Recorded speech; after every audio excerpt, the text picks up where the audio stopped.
शादी जखने हेतौ के जानू बलम जी कहतौ हसीना के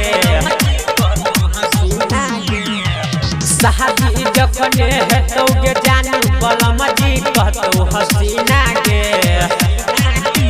सहिया तोहर दक के सीना पे सीना छोड़ाई दे तो छोड़िया पसीना गे सहिया तोहर दक के सीना पे सीना छोड़ाई दे तो छोड़िया पसीना गे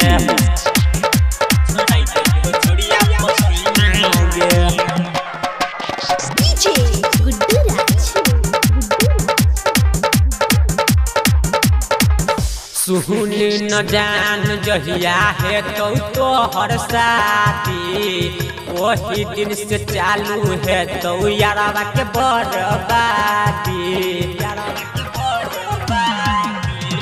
सुन न जान जहिया है तो हर शादी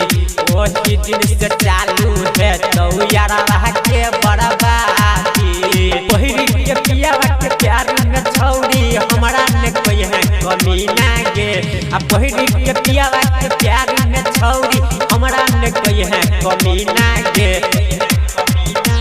सहिया तोहर दक के सीना पे सीना छोड़ाई दे तो छोड़िया पसीना गे सहिया तोहर दक के सीना पे सीना छोड़ाई दे तो छोड़िया पसीना गे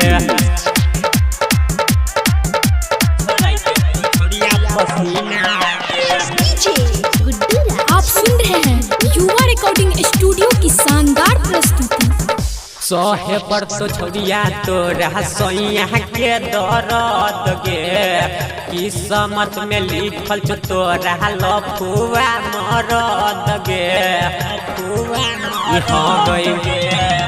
सोहे पर तो छोड़िया तोरा सोइया के दर्द गे किस्मत में लिखल छो तोरा लफुआ मरद गे राइटर संतोष कहै छो तोरा सुने न छौरी नगिनिया गे सत्यम सिंघम कहै छो तोरा सुने न छौरी नगिनिया गे